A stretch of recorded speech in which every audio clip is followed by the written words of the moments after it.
അയ്യപ്പേട്ടാ, കോൺഗ്രസിൽ ചില സമൂല മാറ്റങ്ങളൊക്കെ ഉണ്ടായിട്ടുണ്ട്. ഉടച്ചുവാർക്കൽ, അതായത് നല്ല രീതിയിൽ ഒരു ചാതുര്യവും വഴക്കവും ഒക്കെ ചേർന്നിട്ടുള്ള ഒരു ഉടച്ചുവാർക്കൽ. അടൂർ പ്രകാശാണ് ഇപ്പോഴത്തെ UDF കൺവീനർ. അടൂർ പ്രകാശിന് ചില കാര്യങ്ങളൊക്കെ ചെയ്യാൻ കഴിയും. ചില ആളുകളെയൊക്കെ തിരിച്ച് UDFിലേക്ക് എത്തിക്കാൻ അടൂർ പ്രകാശിന് സാധിക്കുമെന്ന് പറഞ്ഞാൽ സത്യമല്ലേ? അടൂർ പ്രകാശ് എന്ന് പറയുന്ന ഏത് മത്സരത്തിലും നിർത്തിയാൽ ഏത് മത്സരം അദ്ദേഹം എവിടെ മത്സരിച്ച് ജയിച്ചിരിക്കും. പ്രകാശ്, ജയപ്രകാശ് എന്നാണ് അദ്ദേഹത്തിന് ഇന്നിപ്പോൾ ഒരു പ്രമുഖ പത്രം പറഞ്ഞിരിക്കുന്നത്. അപ്പോൾ അതിന് കാരണം അദ്ദേഹത്തിന് ഇപ്പോൾ പ്രജിത ചോദിച്ച ആദ്യത്തെ ചോദ്യം അദ്ദേഹത്തിന് അതിന് കഴിയുമെന്നല്ലേ? കഴിയുമെന്ന് തന്നെ പറയാം. കാര്യം ഉമ്മൻചാണ്ടി സർക്കാരിൻ്റെ കാലത്ത് അദ്ദേഹം മന്ത്രിസഭയിൽ ഉണ്ടായിരുന്ന ആളാണ്. രണ്ടാമത്, ഇന്നലെ ഈ സമയങ്ങളിലെ അന്തരീക്ഷം എങ്ങനെയായിരുന്നു? മുസ്ലിം ലീഗ് കരഞ്ഞുകൊണ്ട് നടക്കുകയായിരുന്നു അല്ലേ? ഷിബു ബേബി ജോൺ കരഞ്ഞുകൊണ്ട് നടക്കുകയായിരുന്നു. അപ്പോൾ ഇങ്ങനെ UDF എന്ന് പറയുന്ന മുങ്ങുന്ന ഒരു കപ്പലായി മാറുകയായിരുന്നു. അതിൽ ഒരു വേള നമ്മൾ പറയുമ്പോഴത്തേക്കേ നമ്മൾ ചിന്തിച്ചു പോകും. കാര്യം നമ്മളൊക്കെ ഈ രാഷ്ട്രീയം പഠിക്കുന്ന ആൾക്കാരെന്ന രീതിയിൽ UDF ഒരു സമയത്ത് UDF മുന്നണി എന്ന് പറഞ്ഞാൽ സമ്പന്നമായിരുന്നു. കേരള കോൺഗ്രസ്, മാണി, ജോസഫ് ഇവർ രണ്ടുപേരും ഉള്ളൊരു സമയം, പിന്നെ CMB ഉള്ള സമയം, പിന്നെ അന്ന് RSP ഇവരുടെ കൂടെ പോയിട്ടില്ല. RSP രണ്ട് പക്ഷമായിട്ടില്ല. അങ്ങനെ നോക്കുമ്പോൾ UDFിൻ്റെ ആ ഒരു സമ്പന്ന കാലഘട്ടത്തിലേക്ക് പോകും എന്ന് തന്നെ ധരിക്കത്തക്ക രീതിയിൽ നമുക്ക് ഈ അടൂർ പ്രകാശിൻ്റെ വരവ് കാണാം. കാര്യം അടൂർ പ്രകാശ് വന്നു കഴിയുമ്പോൾ ഇന്നലെ വരെ സങ്കടപ്പെട്ട് കിടന്ന മുസ്ലിം ലീഗിനാണ് ഏറ്റവും കൂടുതൽ ആശ്വാസം. പിന്നെ ഷിബു ബേബി ജോൺ അവരുടെ RSP പക്ഷത്തിനും അങ്ങനെ ഒരു ആശ്വാസം കൊള്ളാം. പുതിയതായി ആരെങ്കിലും വരുമോ എന്നൊരു ചോദ്യം കൂടെ ചോദിച്ചിരുന്നു. വരാൻ സാധ്യത വളരെ കൂടുതലാണ്. കാര്യം കേരള കോൺഗ്രസ് രഹസ്യ കേന്ദ്രങ്ങളിൽ നിന്ന്, അത് രഹസ്യ കേന്ദ്രങ്ങളിൽ നിന്ന് പറഞ്ഞില്ല എന്നുണ്ടെങ്കിലും രാഷ്ട്രീയ വിദ്യാർത്ഥികൾക്ക് കുറച്ചെങ്കിലുമൊക്കെ അനുമാനിക്കുക. ഒരു 6 മാസത്തിനകം, അതായത് ഈ തദ്ദേശ ഇലക്ഷൻ കഴിയുമ്പോഴോ അതിന് ശേഷമോ തന്നെ, അല്ലെങ്കിൽ അതിനു മുമ്പ് തന്നെ ഈ പറയുന്ന മാണി കോൺഗ്രസ്, അദ്ദേഹത്തിൻ്റെ മകൻ ജോസ് കെ മാണി, അവരുടെ ഗ്രൂപ്പ് വരാൻ സാധ്യതയുണ്ട്. അവർ തമ്മിലുള്ള പ്രശ്നം കോൺഗ്രസ് നേതാക്കൾ, ഇപ്പം ജോസ് കെ മാണി വരുമ്പോഴത്തേക്ക് ഇപ്പം നിലവിൽ നിൽക്കുന്ന ജോസഫ് ഗ്രൂപ്പിനകത്തുള്ള പ്രശ്നങ്ങളുണ്ട്.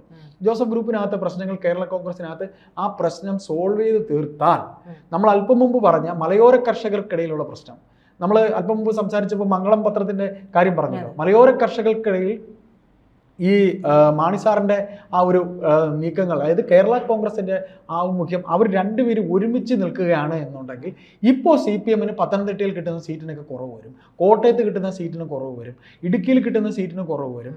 ഇപ്പോൾ ചുരുക്കത്തിൽ ലോകസഭയിൽ, ഈ കഴിഞ്ഞ ലോകസഭയിൽ എങ്ങനെയാണോ UDFന് മുന്നേറ്റം ഉണ്ടായത്, ആ മുന്നേറ്റം തീർച്ചയായിട്ടും ഇവർക്ക് കിട്ടാനുള്ള സാധ്യത ഉണ്ട് എന്ന് തന്നെ, UDFന് കിട്ടാനുള്ള സാധ്യത ഉണ്ടെന്ന് തന്നെ നമുക്ക് കരുതാം. അതിന് UDFിൻ്റെ കൺവീനർ എന്ന രീതിയിൽ അടൂർ പ്രകാശിനെ നമ്മൾ പറയുമ്പോൾ, പുതിയ KPCC പ്രസിഡന്റായിട്ട് വന്നിരിക്കുന്ന ആൾ ഈ പറയുന്ന പോലെ ഒരു പിന്നെ സൗമ്യതയും പക്വതയും കൂട്ടത്തിൽ ഗൗരവവും ഒക്കെയുള്ള, സൗമ്യതയുണ്ട്, പക്വതയുണ്ട്, ഇതൊക്കെ ഗൗരവവും മുഖമുദ്രയാക്കിയ ഒരു നേതാവാണ്. അദ്ദേഹത്തിന് നിയമസഭയിൽ വളരെ നല്ല പെർഫോമൻസ് ആണ്. ഈ രണ്ട് പേരും ചേർന്ന് മികച്ചൊരു കോംബോയായി നിന്നിട്ട് അത്തരത്തിലുള്ള മാറ്റങ്ങൾ ഉണ്ടാക്കാൻ കഴിയുമെന്നാണ് പറഞ്ഞത്. തീർച്ചയായിട്ടും. അതായത് ഈ മുന്നണി സമവാക്യം എന്നുള്ളതിനേക്കാൾ, മുന്നണി സമവാക്യമല്ല, ഈ പറയുന്ന ഗ്രൂപ്പ് സമവാക്യം എന്നുള്ളതിനേക്കാൾ ഇതിനകത്ത് ഈ ചെറുപ്പക്കാരുടെ ഒരു കടന്നുവരവ് വന്നിട്ടുണ്ട്. ചെറുപ്പക്കാരുടെ ഇപ്പം ഞാൻ പറയട്ടെ, PC വിഷ്ണുനാഥ് വന്നിട്ടുണ്ട്, ഷാഫി പറമ്പിൽ വന്നിട്ടുണ്ട്. പിന്നെ ചെറുപ്പക്കാർ എന്ന് പറയാൻ അനിൽകുമാർ ചെറുപ്പമാണെന്ന് പറയാൻ കഴിയില്ല.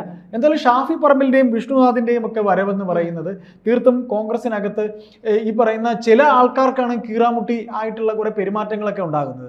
കോൺഗ്രസിനകത്ത് പ്രശ്നമായിരുന്നാലും ഈ UDFിനകത്ത് പ്രശ്നമൊക്കെ ആയിരുന്നാലും ഈ തൊട്ടാൽ പൊട്ടുന്ന രീതിയിൽ നിൽക്കുന്നവർക്ക് അനുനയിപ്പിക്കാനൊക്കെ ചെറുപ്പക്കാരെ കൊണ്ട് കഴിയാനുള്ള സാധ്യതയുണ്ട്. ഈ ഷാഫിയൊക്കെ വളരെ നയപരമായ ഇടപെടുന്ന നല്ലൊരു ചെറുപ്പക്കാരനാണ്. ഷാഫിയെ ഇത്രയധികം ഭാവിയിലേക്ക് കോൺഗ്രസിന് എടുത്തു പറയാൻ കഴിയുന്ന ഒരു നല്ല മുഖമാണ് ഷാഫി ഒരു ക്രൗഡ് പുള്ളറായിട്ടുള്ള ഒരു യുവ നേതാവാണ്. അപ്പോൾ അതുകൊണ്ട് തന്നെ ഈ ഒരു കണ്ടെത്തൽ UDFും ഇപ്പോൾ കൺവീനറായിട്ട് അടൂർ പ്രകാശിന് വന്നു, KPCC പിന്നെ പ്രസിഡന്റായിട്ട് സണ്ണി ജോസഫ് വരുന്നു, പിന്നെ അവരുടെ പിന്നെ വർക്കിംഗ് പ്രസിഡന്റുമാരുടെ കാര്യത്തിൽ ഒക്കെ നല്ല മാറ്റം വരുന്നു. ഇങ്ങനെ വരുമ്പോൾ ഇതിൽ ഒരു കാര്യം കൂടി നമുക്ക് ചേർത്ത് പറയേണ്ടി വരും. പിണറായി വിജയൻ എന്ന മുഖ്യമന്ത്രി ഈ കഴിഞ്ഞ 9 വർഷം കൊണ്ട് എവിടെയൊക്കെ CPMന് ഈ കോൺഗ്രസ് ചെയ്തിരുന്ന പോലെ ജാതി സമവാക്യങ്ങൾ വെച്ചുകൊണ്ട് സ്ഥാനാർത്ഥികളെ നിർത്താം എന്ന് പഠിച്ചിരിക്കുകയാണ്. അതിൻ്റെ ഒരു ധൈര്യത്തിലാണ് മൂന്നാമതൊരിക്കൽ കൂടെ ഇവർ വരുമെന്നൊക്കെ പറയുന്നത്. അതിന് ഉദാഹരണം തന്നെ നമുക്ക് പറയാൻ പറ്റും.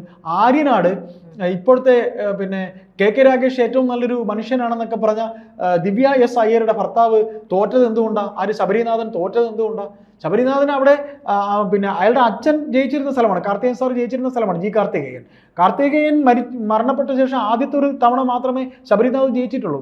രണ്ടാമത് ജയിച്ചിരിക്കുന്നത് CPM-ന്റെ അവിടുത്തെ പ്രാദേശികമായി അറിയുന്ന ഒരു നേതാവാണ്. ഏതായാലും ശബരിനാഥിന്റെ തോൽവി അതിനൊരു ഉദാഹരണമാണ്. ആര്യനാട് ശബരിനാഥിന്റെ തോൽവി അതിന് ഉദാഹരണമാണ്. അപ്പോൾ ഇത്തരത്തിൽ പിണറായി വിജയൻ മനസ്സിൽ കണ്ടിരിക്കുന്ന, അല്ലെങ്കിൽ നമ്മൾ ഈ ചെയ്യാൻ പറ്റാത്തൊരു കാര്യം ചെയ്ത് നമുക്ക് തഴക്കം വന്നു കഴിയുമ്പോൾ ഒരു ധൈര്യം കിട്ടുമല്ലോ, അതിങ്ങനെ ചെയ്താൽ നമുക്ക് കഴിയുമെന്നുള്ള, അങ്ങനെ പലയിടങ്ങളിലും CPM പയറ്റിയ തന്ത്രങ്ങൾ ഇനി ഈ പറയുന്ന സണ്ണി ജോസഫ് വരുമ്പോഴത്തേക്കും അത് മനസ്സിലാക്കി പ്രവർത്തിക്കാൻ അവർക്ക് കഴിയാനുള്ള സാധ്യത വളരെ കൂടുതലാണ്. അതെല്ലാം മുന്നിൽ കണ്ടുകൊണ്ടാണ് പിന്നെ ഇപ്പോൾ ശബരിനാഥ് തോറ്റ സ്ഥലത്ത് ഇപ്പം ആര്യനാട് ഉണ്ടായതുപോലെ ഇനി മറ്റു മണ്ഡലം, ഇപ്പോൾ വട്ടിയൂർക്കാവ് എടുക്കുന്നു. വട്ടിയൂർക്കാവിൽ VK പ്രശാന്തിനെ നിർത്തി. VK പ്രശാന്ത് നിർത്തിയത് അവിടെ NSSന് ആഭിമുഖ്യമുള്ള ഒരു സ്ഥലമാണ്.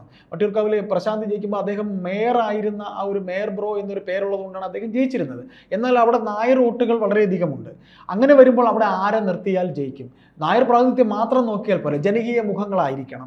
ഇങ്ങനെ ഒരു മാറ്റം കോൺഗ്രസ് മുന്നിൽ കണ്ട് അങ്ങനെ ഒരു നീക്കം നടത്തണം. പിന്നെ മുനമ്പം വിഷയത്തിൻ്റെ പ്രശ്നത്തിൽ ഈ ക്രിസ്ത്യൻ സമുദായം ആകെ ഇടഞ്ഞു നിൽക്കുകയാണ്.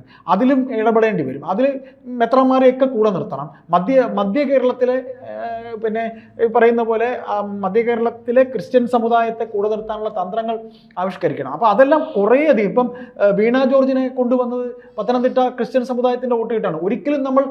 ഒരിക്കലും നമുക്ക് ചിന്തിക്കാൻ കഴിയില്ല ക്രിസ്ത്യൻ വോട്ട് എന്ന് പറയുന്ന അരിവാൾ ചുറ്റിക്കുന്ന നക്ഷത്രത്തിൽ കിട്ടുമെന്ന്. എൻ്റെ പരിമിതമായ അറിവിൽ പണ്ടൊക്കെ നമ്മൾ സ്ഥാനാർത്ഥികളുടെ ലിസ്റ്റ് നോക്കുമ്പോൾ നമ്മൾ ആദ്യമേ തന്നെ പറയും ഇന്നാർ അവിടെ തോറ്റിരിക്കും, CPM-ന്റെ ഇന്ന സ്ഥാനാർത്ഥി തോറ്റിരിക്കും എന്ന് പറയും. അതിന് അപവാദമായിട്ട് വന്നിട്ടുള്ളത് ആകെ ഈ പറയുന്ന നമ്മുടെ സുരേഷ് കുറുപ്പ് മാത്രമാണ് കോട്ടയത്ത്. അത് സുരേഷ് കുറുപ്പ് അത്ര ജനകീയനായത് കൊണ്ടാണ് സുരേഷ് കുറുപ്പ് കോട്ടയത്ത് ജയിച്ചത്. ഞാൻ ചോദിക്കുന്നത്, ഇപ്പോൾ അടൂർ പ്രകാശിന്റെ കാര്യം നമ്മൾ പറഞ്ഞു വന്നപ്പോൾ, അടൂർ പ്രകാശിന് ചില കാര്യങ്ങളെല്ലാം ചെയ്യാൻ കഴിയും.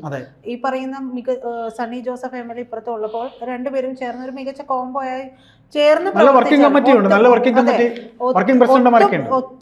എന്താ പറയാ ഒരുമിച്ച് പ്രവർത്തിച്ചാൽ ചെയ്യാൻ കഴിയുന്ന ചില കാര്യങ്ങളുണ്ട്. അങ്ങനെയാണെങ്കിൽ അസ്വാരസ്യങ്ങളോട് കൂടി നിൽക്കുന്ന LDF-ലെ ചില ആളുകളെ ഇങ്ങോട്ടേക്ക് കൊണ്ടുവരാൻ, അതിലൊന്ന് നമ്മൾ പറഞ്ഞു മാണി കോൺഗ്രസ് വരാനുള്ള സാധ്യത വളരെ കൂടുതലാണ്. പിന്നെയും പറഞ്ഞോളൂ. അങ്ങനെയെങ്കിൽ ആരെയെല്ലാം അത്തരത്തിൽ അടുപ്പിക്കാൻ, ആരെങ്കിലും ഒക്കെ അടുപ്പിക്കാൻ കഴിയുമോ? അല്ല, അങ്ങനെ അടുപ്പിക്കാനാണെങ്കിൽ നമുക്ക് പിന്നെ ജോസഫ് ഗ്രൂപ്പിൽ നിന്ന് പോയി ആന്റണി രാജു വരാനുള്ള സാധ്യതയുണ്ട്. ആന്റണി രാജുവിനൊന്നും അങ്ങനെ ഒരു സ്ഥിരത അവിടെ തന്നെ നിൽക്കും എന്നുള്ള ഒരു ഇതൊന്നുമില്ല. ആന്റണി രാജു വരാനുള്ള ആന്റണി രാജു വരാനുള്ള സാധ്യതയുണ്ട്. പിന്നെ CMB ഒരു കീറി പോയിട്ടുള്ള അരവിന്ദാക്ഷൻ ഗ്രൂപ്പ് ഉണ്ട്. അവർ ചിലപ്പോൾ വരാനുള്ള സാധ്യത നമുക്ക് പ്രതീക്ഷിക്കാവുന്നതാണ്. പിന്നെ ജനതാദളിൽ തന്നെ 2 കീറ് ഉണ്ട്. ഇപ്പം വീരേന്ദ്രകുമാറിന്റെ MP വീരേന്ദ്രകുമാറിന്റെ മകൻ ശ്രേയംസ് കുമാർ ഒരു വിഭാഗം അങ്ങോട്ട് പോയല്ലോ. അപ്പൊ അധികാരമില്ല എന്നുണ്ടെങ്കിൽ ഇവരെല്ലാം തന്നെ ആകെ അസ്വസ്ഥരാണല്ലോ, അവർക്കൊന്നും ഇല്ലാത്തൊരു പ്രശ്നമാണല്ലോ. അപ്പൊ അങ്ങനെ വരുമ്പോൾ ശ്രേയംസ് കുമാർ വരെ വരാനുള്ള സാധ്യത വളരെ കൂടുതലാണ്. ശ്രേയംസ് കുമാർ പിന്നെ ഈ പറയുന്ന നമ്മൾ ജനതാദളിലെ ഏതെങ്കിലും ഒരു വിഭാഗം വരാൻ സാധ്യതയുണ്ട്. എന്തിനു പറയാതെ പറയുന്നത് CPI വരെ ചിലപ്പോൾ വരേണ്ട തോന്നലുകൾ CPIക്ക് വരെ ഉണ്ട്. കാരണം ഭരണത്തിലിരുന്ന് അതിനുള്ള സാധ്യത തീരെ കുറവാണ്. എന്നാലും മാണി കോൺഗ്രസ് തീർച്ചയായിട്ടും വരും എന്ന് തന്നെ നമുക്ക് തീർത്ത് പറയാം. മാണി കോൺഗ്രസ് വരും. പിന്നെ ജനതാദളിൽ മാറ്റങ്ങളൊക്കെ അങ്ങനെ UDF-ല് മുസ്ലിം ലീഗിനുണ്ടായിരുന്ന ആ ഒരു ആശങ്ക, മുസ്ലിം ലീഗിന് ഇതുവരെ ഭരണത്തിൽ വരാൻ കഴിയില്ലല്ലോ എന്നൊരു ആശങ്ക ഭയങ്കരമായിട്ടുണ്ടായിരുന്നു. ആ ആശങ്ക ഏതായാലും ഇതോടുകൂടി കഴിയുക തന്നെ ചെയ്യും. മുസ്ലിം ലീഗിൻ്റെ ആശങ്ക ഒഴിയും. പിന്നെ ഭരണത്തിലേക്ക് വരാനുള്ള ഒരു എല്ലാ നീക്കവും ഈ പറയുന്ന UDF കൺവീനർ എന്ന രീതിയിൽ ഇതുവരെ മത്സരിച്ച എല്ലാ തെരഞ്ഞെടുപ്പുകളും വിജയിച്ച അടൂർ പ്രകാശിന് അതിനുള്ള എല്ലാ തന്ത്രങ്ങളും അദ്ദേഹത്തിന് ഉണ്ട് എന്ന് തന്നെ ഒരു ധാരണ ഉണ്ടെങ്കിൽ ജയത്തിൻ്റെ തന്ത്രം എന്ന് പറയുന്നത് വളരെ വലുതാണല്ലോ. ഇപ്പോൾ ആറ്റിങ്ങൽ പോലെ CPM-ന്റെ കോട്ടയിൽ കള്ളവോട്ടിലാണ് ജയിച്ചുകൊണ്ടിരുന്നത്. കള്ളവോട്ട് കൃത്യമായി കണ്ടുപിടിച്ച ആളാണ് ഈ അടൂർ പ്രകാശ്. കള്ളവോട്ട് കൃത്യമായിട്ട് കണ്ടുപിടിച്ച ആളാണ്. അപ്പോൾ അങ്ങനെ ഒരു സ്ട്രാറ്റജി, അങ്ങനെ ഒരു കണക്കുകൾ ഒക്കെ എടുത്ത് കാര്യങ്ങൾ അതിൻ്റെ ഒരു നല്ല രീതിയിൽ പരിസമാപ്തിയിൽ എത്തിക്കാൻ ഈ ടീമിന് കഴിയും. UDF എന്ന മുന്നണിക്ക് അതൊരു പുതുജീവൻ ഏകുമെന്ന് തന്നെ നമുക്ക് ധരിക്കാം.